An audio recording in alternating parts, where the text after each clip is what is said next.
नमस्कार। आज की विशेष प्रश्नोत्तरी में आपका स्वागत है। हम हमारी आमंत्रित टीमों से टीबी से जुड़े कुछ सवाल पूछेंगे। आप जानते हैं कि किसी भी देश का भविष्य बच्चों पर निर्भर होता है और बच्चे अगर स्वस्थ हैं तो वो राष्ट्र भी स्वस्थ है और इसीलिए बच्चे संवाहक होते हैं अच्छे स्वास्थ्य के।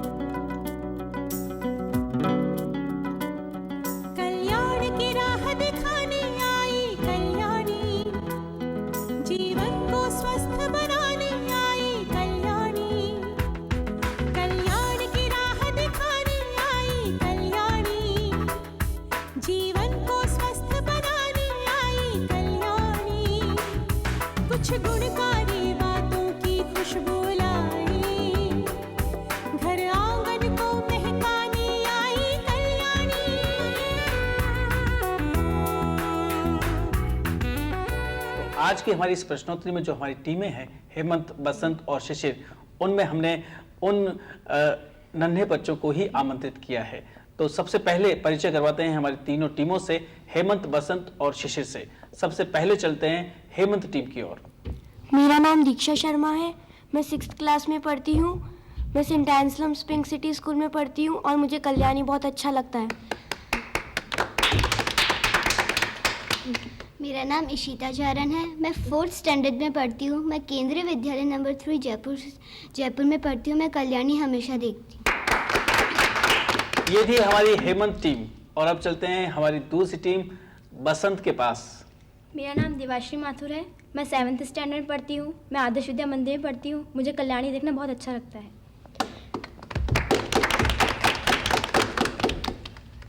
मेरा नाम अनिका सिंह है, मैं 4th स्टैंडर्ड में पढ़ती हूँ। मैं केंद्रीय विद्यालय नंबर 3 में पढ़ती हूँ। मुझे कल्याणी देखना बहुत अच्छा लगता है। तो ये थी हमारी दूसरी टीम बसंत और अब चलते हैं हमारी तीसरी टीम शिशिर के पास। मेरा नाम अंजलि शर्मा है, मैं गुरु नानक देव उच्च माध्यमिक विद्यालय में पढ़ती हूँ। मैं 7th क्लास में पढ़ती हूँ। मुझे कल्याणी देखना बहुत अच्छा लगता है। मेरा नाम मीनाक्षी शर्मा है, मैं श्री गुरु नानक देव स्कूल से आई हूँ और मैं 8th क्लास में पढ़ती हूँ। मुझे कल्याणी मैं हमेशा देखती हूँ। तो ये हमारी तीनों टीमें हेमंत, बसंत और शिशिर जो हमारी इस आज की विशेष प्रश्नोत्तरी में हमारे साथ हैं। टीबी एक ऐसा रोग है जिसके बारे में जागरूकता बहुत जरूरी है और जागरूकता के लिए ही हमारी ये प्रश्नोत्तरी है। प्रश्नोत्तरी माध्यम है स्वास्थ्य संबंधी जागरूकता बढ़ाने के लिए।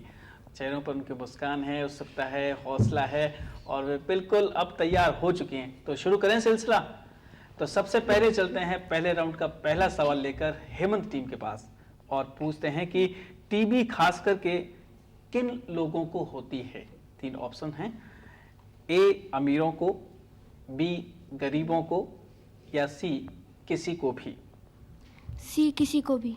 बिल्कुल सही जवाब। मैंने बताया कि टीबी किसी को भी हो सकती है क्योंकि वह न तो अमीर देखता है न गरीब देखता है। जिसकी भी रोग प्रतिरोध क्षमता कम हो जाती है वो उसी को अपना शिकार बना लेता है।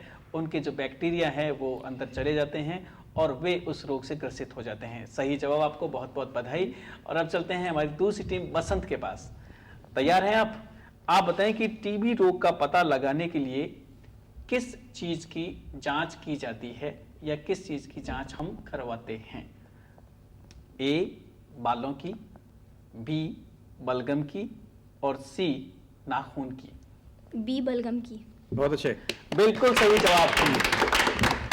सही जवाब दिया बसंत टीम ने और 10 अंक इन्होंने भी हासिल किए हैं। और ये सही है कि हमें जैसे ही लगे कि जो सिम्टम्स में पता चले हमें बलगम की जांच करवानी चाहिए। हमारे निकट के स्वास्थ्य केंद्र पे जाके हम बलगम की जांच करवा के ही पता लगा सकते हैं कि हमें टीबी है या नहीं। सही जवाब। और अब चलते हैं तीसरा प्रश्न पहले राउंड का और शिशिर के लिए पहला सवाल। आपको बताना है कि टीबी के इलाज के बारे में कौन सी धारणा सही है कि इलाज महंगा है, बी मुफ्त और सी खास स्थानों पर ही होता है। सी खास स्थानों पर होता है। आपका जवाब गलत है और ये प्रश्न जाता है हेमंत टीम को। बी बिल्कुल सही है, मुफ्त इसका इलाज होता है।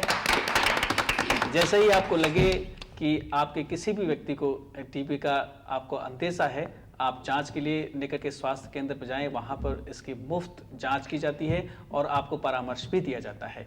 तो पहला राउंड तो हम यही समाप्त करते हैं। आपको बोनस के 5 अंक जरूर मिले हैं, हमारे स्कोरर इस बारे में भी ध्यान देंगे।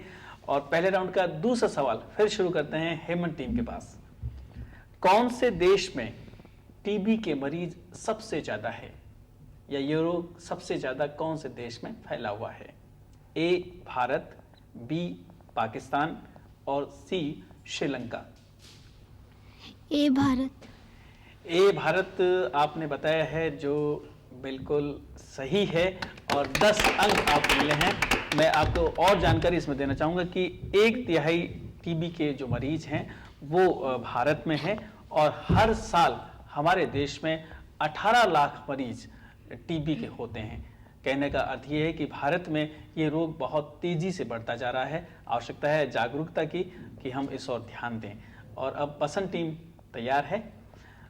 टीबी रोग के इलाज के लिए कौन सी प्रणाली अपनाई जाती है? पाक्स, बी डॉट्स और सी लिट्स प्रणाली। B dots. बी डॉट्स इन्होंने बताया है, जो कि मुझे लगता है बिल्कुल सही है। जवाब। और 10 अंक आपको मिले हैं। और dots means directly observe treatment short course, इसकी फुल फॉर्म है, आप भी शायद जानती हैं। इसके बाद चलते हैं वापस शिशिर टीम के पास। आपको बताना है कि डॉट्स प्रणाली के तहत इलाज की अवधि कितनी होती है? ध्यान से सुने। ए 2 से 3 महीने, बी 6 से 8 महीने और सी 1 से 2 साल। सर एक मिनट वापस बोल देंगे? बिल्कुल। डॉट्स प्रणाली के तहत इलाज की अवधि कितनी होती है? 2 से 3 महीने, 6 से 8 महीने और 1 से 2 साल के बीच। 1 या 2 महीने। उत्तर आपका गलत है, क्योंकि ऑप्शन में 1 या 2 महीने है ही नहीं। तो ये प्रश्न फिर जाता है हेमंत टीम को। बी 6 से 8 महीने बिल्कुल सही है आपका जवाब। और आपको फिर बोनस के 5 अंक मिले हैं। तो पहला राउंड जबकि यहीं समाप्त होता है। अब जानना हमें ये है कि हेमंत, बसंत और शिशिर में पहले, दूसरे और तीसरे स्थान पर कौन है, या किसने कितने अंक हासिल किए हैं, क्या गणित है? स्कोरर हमारे एनएस बिस्ता के पास चलते हैं। रविंद्र, हेमंत टीम ने काफ़ी कुछ स्कोर खड़ा कर लिया है, क्योंकि इन्होंने शिशिर के दोनों ही प्रश्नों के जवाब लेकर के बोनस के और अंक ले लिए हैं। तो हेमंत टीम को पहले राउंड के अंत में मिलते हैं 30 अंक। बसंत टीम, जिसने अपने हिस्से के दोनों प्रश्नों के सही जवाब दिए, उनको मिलते हैं 20 अंक। और शिशिर टीम अभी खाता खोलना बाकी है। कोई बात नहीं, अभी और राउंड है। धन्यवाद हमारे स्कोरर का, जिन्होंने हाल बताया कि पहले राउंड के बाद क्या स्थिति है तीनों टीमों की। पहले दौर में हालांकि तीनों टीमों ने अच्छा प्रदर्शन किया है। हेमंत, बसंत थोड़ा सा आगे है और शिशिर थोड़ा सा पीछे है, लेकिन अभी 2 राउंड और बाकी है, क्योंकि पूरा परिणाम तो अभी आना बाकी है। और तो चलते हैं हमारे दूसरे राउंड की ओर, जिसके बारे में हमारे स्कोरर ने आपको बताया था कि इसमें हम आपको विषय देंगे। इस पे आपको बिना रुके 1 मिनट तक बोलना है। ठीक है, तो तैयार हैं आप? जो टॉपिक दे रहे हैं उस पर आपको 1 मिनट का समय दिया जा रहा है। तो हेमंत टीम, सबसे पहले आपसे ही हम पूछते हैं। आपको बताना है कि खेलना और स्वास्थ्य, इसके बीच में क्या संबंध है? खेलना स्वास्थ्य के लिए कितना जरूरी है? खेलना स्वास्थ्य के लिए बहुत अच्छा होता है। खेल हमारे स्वास्थ्य को भी अच्छा रखता है। बहुत ज़्यादा पढ़ाई करना नहीं चाहिए और हमको खेलना भी चाहिए। विद्यालय में भी हमें बहुत से खेल सिखाए जाते हैं, जैसे फुटबॉल, बास्केटबॉल आदि। खेलना बूढ़ों, बच्चों और सबके लिए बहुत अच्छा होता है। खेल आप बोले, आपके सहयोगी कुछ आप बोले, आपका समय है अभी अभी। थोड़ा सा हमें- वक्त और बचा है, अभी बोलें। भागना भी चाहिए। अगर हम भागेंगे तो हमारे इससे पैर स्ट्रांग होते हैं, और हमें जॉगिंग भी करनी चाहिए, इससे हमारा शरीर अच्छा होता है। और बहुत अच्छा। सुबह खेलना भी बहुत अच्छा होता है। हेमंत टीम ने खेलना और स्वास्थ्य आपस में कितना बहुत अच्छे। तालमेल है, अपनी बात कही। बहुत बहुत बधाई कि आपने जितना भी आपके मन में था, क्योंकि ये आपकी ही बात थी जो आपने हमारे दर्शकों तक पहुंचाई। और अब चलते हैं बसंत टीम के पास, और वे क्या सोचते हैं जिस पर हम आप उनसे अब पूछेंगे। आपको बताना ये है कि पढ़ाई और स्वास्थ्य, इसके बारे में तालमेल या पढ़ाई और स्वास्थ्य का आपस में क्या संबंध है, क्या होना चाहिए? पढ़ने के साथ साथ हमें स्वास्थ्य का भी पूरा ध्यान रखना चाहिए, क्योंकि स्वस्थ शरीर में ही स्वस्थ मस्तिष्क निवास करता है। और इतना ज़्यादा पढ़ाई नहीं करनी चाहिए कि हमारा स्वास्थ्य खराब हो जाए। पढ़ाई के साथ साथ हम एक तरफ पढ़ाई के साथ साथ हमें स्वास्थ्य का भी पूरा ध्यान रखना चाहिए। जितना हम पढ़ाई करते हैं उतना ही बीच में हमें रेस्ट देकर उसमें अपना खेलना कूदना आदि कार्य करने चाहिए, क्योंकि इन सभी से हमारा स्वास्थ्य भी ठीक रहेगा और हम अच्छी तरह पढ़ाई कर सकेंगे। और पढ़ाई में भी हमें केवल किताबी ज्ञान आवश्यक नहीं है, बाहर का भी ज्ञान आवश्यक है, जैसे खेलना कूदना और आदि। हमें खेलना, हमारे लिए पढ़ना बहुत ज़रूरी है, लेकिन उसके साथ साथ हमें स्वास्थ्य का भी ध्यान रखना चाहिए। हमें अपने स्वास्थ्य और पढ़ाई का दोनों का ख्याल रखना चाहिए और समय समय पर स्वास्थ्य का ध्यान रखना चाहिए। बहुत बढ़िया, बहुत ही अच्छी बात इन्होंने, बहुत ही यूं कहें कि बिना रुके जो इन्होंने बात कही थी, अपने मन की बात कि खेलना और स्वास्थ्य कितना ज़रूरी है और अच्छे स्वास्थ्य के लिए खेलना कितना महत्वपूर्ण है। तो बसंत टीम की इस जानकारी के बाद, छोटी सी जानकारी के बाद, अब चलते हैं शिशिर टीम की ओर और आपसे पूछते हैं, या आपके लिए विषय है खाना पीना और स्वास्थ्य। हमें खाने में फल फ्रूट्स या हरी सब्जी ज़्यादा लेनी चाहिए, जिससे हमारी आंखें भी ठीक रहती है। और उसके साथ साथ हमें पूरे स्वास्थ्य का भी ध्यान रखना चाहिए। और हमें फालतू सामान, जो गंदे सामान आते हैं वो नहीं खाने चाहिए। ज़्यादातर हम अगर फल फ्रूट का ही सेवन करें तो हमारे शरीर के लिए बहुत ही बेहतर रहता है और स्वास्थ्य भी हमारा उससे बहुत ही अच्छा रहता है। फल फ्रूट खाते रहने से हमारे शरीर से बहुत अच्छा रहता है, क्योंकि दूध हम जब पीते हैं तो हमारे शरीर में बहुत ज़्यादा ताकत मिलती है। हमारा शरीर बहुत चुस्त रहता है, हमें बिल्कुल थकान नहीं आती है। तो ये शिशिर टीम के विचार थे जिन्होंने उन्होंने रखे कि खाना पीना और स्वास्थ्य के बीच में क्या आपस में तालमेल होना चाहिए। ये बात बिल्कुल सही है कि खेलना भी ज़रूरी है, खेलने से भी स्वास्थ्य अच्छा होता है। और पढ़ाई के बीच में भी हमें इस बात का ध्यान रखना होता है कि कितनी देर हमें स्टडी करनी है कि हमारा स्वास्थ्य ही खराब ना हो जाए, हमारी आंखों के नीचे गड्ढे बन जाए या हम बैठे बैठे इतने थक जाएं कि और काम नहीं कर सकें। वहीं खाना पीना तो सबसे महत्वपूर्ण है। हमें तली हुई चीज़ें या ज़्यादा मसालेदार चीज़ें या वो चीज़ें जो हमारे स्वास्थ्य को ख़राब करती है, उनसे हमें परहेज़ रखना चाहिए। तभी जाकर हम स्वस्थ रहेंगे, और स्वस्थ रहेंगे तो हम अच्छे विद्यार्थी बनेंगे, अच्छे खिलाड़ी बनेंगे और भविष्य भी अपना संवार पाएंगे। लेकिन हमारे इन हेमंत, बसंत और शिशिर टीमों के बच्चों के विचारों के बाद चलते हैं स्कोरर के पास कि परिणाम अब क्या है। रविंद्र बहुत अच्छा बोले तीनों टीमों के बच्चे, और सभी ने एक दूसरे को सहयोग किया। जो जहाँ रुक गया तो दूसरे ने मदद की, अच्छे विचार व्यक्त किए। और शिशिर टीम, जैसे इन्होंने खाने पीने पे उन्होंने कहा, बहुत अच्छी बात की, लेकिन एक बात वो भूल गए, चॉकलेट। टॉफ़ी चॉकलेट नहीं, ये खाने में बिल्कुल नहीं, ये भी कहना चाहिए था, अच्छी बात। टॉफ़ी चॉकलेट नहीं, बिल्कुल नहीं। स्कोर इस प्रकार है दूसरे राउंड के अंत में कि हेमंत टीम 8 अंक, बसंत टीम को 9 अंक और शिशिर टीम को पूरे 10 अंक। बहुत अच्छा बोले, टॉफी चला। तो ये था स्कोर, जो कि 2 राउंड के बाद की स्थिति हमने जानी कि हेमंत, बसंत और शिशिर कौन कौन से पायदान पर है। बात हम स्वास्थ्य से संबंधित कर रहे हैं, क्योंकि टीबी एक ऐसा रोग है जिसके बारे में जागरूकता की बहुत ज़रूरी है। और अब चलते हैं कि इस जागरूकता को बढ़ाने के साथ सिलसिला शुरू करते हैं तीसरे राउंड का, जिसमें हम फिर से आपसे प्रश्न करेंगे, ऑप्शंस होंगे, तो ध्यान से आप सुने। जिस तरह से अभी 2 राउंड में आपने बहुत ही ध्यान से सुना है और अच्छे जवाब दिए हैं। तो हेमंत टीम तैयार है? आपको बताना है कि टीबी को और किस नाम से जाना जाता है, या इसका दूसरा और क्या नाम है जो प्रचलित है।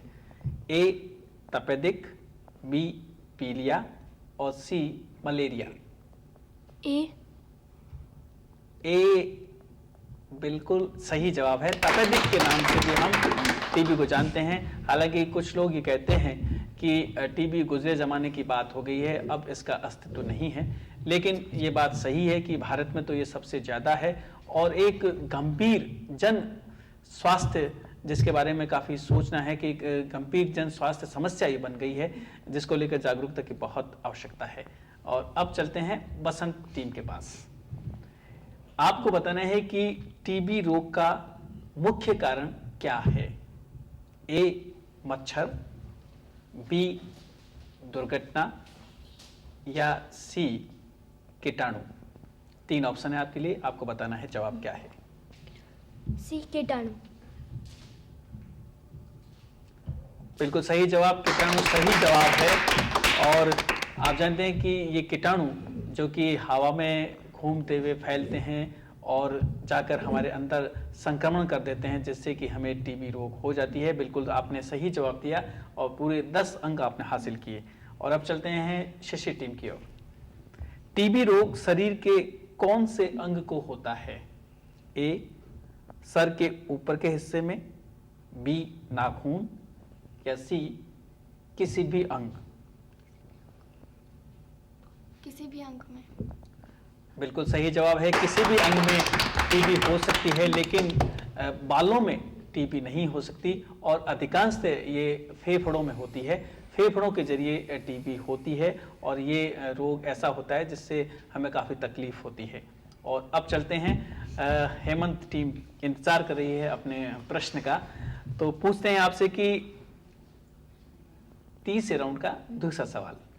टीबी रोग का कोई एक मुख्य लक्षण कौन सा है वो आपको बताना है। ए वजन बढ़ना, बी 3 हफ्ते से खांसी लगातार रहना या सी बालों का झड़ना। बी। बी सही जवाब है आपका, 10 अंक आपको मिलते हैं। और ये सही है कि 3 हफ्ते लगातार अगर खांसी आती है और थोड़ा बुखार भी अगर आपको हो जाता है तो ऐसा लगने लगता है कि आपको टीबी हो गई है। आपको आपके बलगम की जांच करवानी चाहिए निकट के स्वास्थ्य केंद्र पर, तभी जाकर आप ये मालूम कर पाएंगे कि आपको टीबी है या नहीं। मुख्य वजह यही है कि आपको लगातार अगर खांसी है। सही जवाब आपका और आपको मिले पूरे अंक। और अब बसंत टीम, टीबी का इलाज कहाँ कराया जा सकता है। ए अस्पताल में, बी घर पर और सी किसी बड़े शहर में। बी। बी सही है, घर पर। बहुत अच्छे। ये सही है क्योंकि इसके लिए कहीं जाने की जरूरत नहीं है, सिर्फ जागरूकता की जरूरत है कि आपके शरीर में किस तरह का परिवर्तन हो रहा है। आपको खांसी हो रही है, आपको बुखार हो रहा है और आप इसका इलाज घर पर भी कर सकते हैं।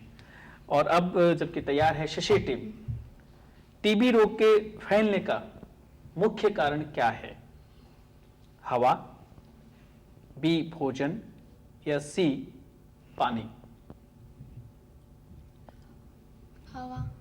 हवा बिल्कुल सही है। बहुत अच्छे, वेरी गुड। हालांकि अच्छी हवा तो स्वास्थ्य के लिए बहुत अच्छी रहती है, लेकिन वो हवा जिसमें बैक्टीरिया हो और वे अगर आपके फेफड़ों तक पहुंचकर वहां पर नुकसान पहुंचाते हैं तो आपको टीबी जैसा रोग हो जाता है। तो आपने बिल्कुल सही जवाब दिया है। और अब जबकि हमारा ये तीसरा राउंड भी यहीं पूरा हो गया है और हम जानना चाहेंगे कि हमारी हेमंत, बसंत और शिशिर की टीम, जो कि आज की खास टीमें थी, हमारी नन्ही टीमें थी, और हम पहले भी बात कर रहे थे कि बच्चों पर ही भविष्य निर्भर होता है। बच्चे अगर स्वस्थ हैं तो उस देश की खुशहाली तो रुक ही नहीं सकती। तो चलते हैं हमारे स्कोरर के पास और वे बताएं कि क्या परिणाम है, कौन विजेता रहा है या कौन पहले, दूसरे और तीसरे स्थान पर है, ताकि हम सबकी जिज्ञासा को शांत करें और हमारे उस इंतज़ार को यहीं पर विराम दें। बिल्कुल विराम देते हैं। पहले मैं बता दूं, तीसरे राउंड में तीनों ही टीमों ने बहुत अच्छे जवाब दिए, सही जवाब दिए, इसलिए तीसरे राउंड में तीनों ही टीमों को 20-20 अंक, हेमंत को 20, बसंत को भी 20 और शिशिर को भी 20। और तीनों राउंड के बाद अब विजेता कौन है आज का, ये आपको जिज्ञासा जरूर होगी। तो स्कोर इस प्रकार है तीसरे राउंड के अंत में कि 30 अंक के साथ शिशिर टीम है आज तीसरे स्थान पर। बसंत टीम 49 अंक के साथ दूसरे स्थान पर, और आज की विजेता हेमंत टीम 58 नंबर के साथ 58 मार्क्स। बच्चों ने तुम लोगों ने बहुत अच्छा बताया, लेकिन एक बात जरूर ध्यान रखो, ये जो आज आपने जो चीज बताई है, जो सीखी है, इसको और बच्चों को भी बताओगे। तो बाबू, अब तो तुम्हारी तबीयत पहले से बेहतर लग रही है। अरे इलाज तो ठीक से चल रहा है ना? बेहतर, बल्कि अब तो मैंने दवा भी खानी छोड़ दी है। मतलब डॉट्स का कोर्स बीच में ही छोड़ दिया? अबे ये स्विंग बनानी मुझे सिखानी पड़ेगी क्या अब? शेप जैसी छोटी चीज की परवाह है, जिंदगी की परवाह नहीं। डॉट्स का कोर्स अधूरा ना छोड़ें। ये कोर्स 6 से 8 महीने लगातार चलता है। अधूरे इलाज से टीबी बिगड़ जाती है और इलाज कठिन हो जाता है। याद रहे, पूरा कोर्स पक्का इलाज। बिल्कुल, हमारे स्कोरर ने परिणाम के साथ साथ एक बहुत बड़ी सीख भी दी कि हमें अपने मन में या अपने पास जो भी गुण है, अपने पास जो भी ज्ञान है, उसको बांटना है, और ज्ञान बांटने पर ही बढ़ता है और दूसरों को भी लाभ मिलता है। तो हमारी विजेता टीम बसंत को बहुत बहुत, माफ करें हेमंत को बहुत बहुत बधाई। लेकिन तीनों टीमों को ही बधाई कि इन्होंने इस स्वास्थ्य के संबंधित जुड़ी इस प्रश्नोत्तरी में भाग लिया, और निश्चित रूप से उनका भी ज्ञान बढ़ा है और हमारे दर्शकों का ज्ञान तो बढ़ेगा ही। लेकिन हेमंत टीम विजेता रही है। हम जानना चाहेंगे कि कल्याणी, आप रोज देखती रही हैं, आज आप खुद भी दिखेंगी, और विजेता बनने के बाद आपको कैसा लग रहा है, कुछ बताएं। बहुत अच्छा लगेगा हमको जब हम देखेंगे, और हम सबको भी बताएंगे, स्कूल में भी बताएंगे। Very good. और एक और प्रश्न आपसे पूछें कि आप आखिर भविष्य में क्या बनना चाहती हैं, क्या गोल है आपका? IAS officer. IAS ऑफिसर, हमारी तरफ से आपको ढेरों शुभकामनाएं। और बसंत टीम से भी हम पूछते हैं कि बसंत टीम क्या सोचती है, कैसा लग रहा है, क्या उनके सपने हैं? मुझे आज बहुत अच्छा लग रहा है कि मैं यहाँ आई हूँ। मैं हर बार इसे देखती हूँ, और मेरी इच्छा रही है कि मैं भी कल्याणी में जाके कुछ बोलूँ, इसलिए मेरी इच्छा पूरी हुई आज। आप क्या सोचती हैं? मुझे बहुत अच्छा लग रहा है आज कल्याणी में आके। मैं हमेशा कल्याणी देखती थी, और अब मैं खुद भी कल्याणी में दिखूंगी, इसलिए मुझे बहुत अच्छा लग रहा है। Very good. और शिक्षक टीम, आप बताएं कि आपको आज कैसा लगा, आपके क्या सपने हैं जिन्हें आप पूरा करना चाहती हैं, उसके लिए कितनी मेहनत कर रही हैं? हम कल्याणी देखते हैं, हमें कल्याणी बहुत ही अच्छा लगता है, और मैं डॉक्टर बनना चाहती हूँ। आप? मुझे कल्याणी देखना बहुत अच्छा लगता है, मैं भी डॉक्टर बनना चाहती हूँ। तो ये थे हमारे आज की टीमों के सदस्य जिन्होंने अपने बारे में भी बताया, और अब हम उम्मीद करते हैं कि आज के इस प्रश्नोत्तरी से हमारे दर्शक भी लाभान्वित होंगे।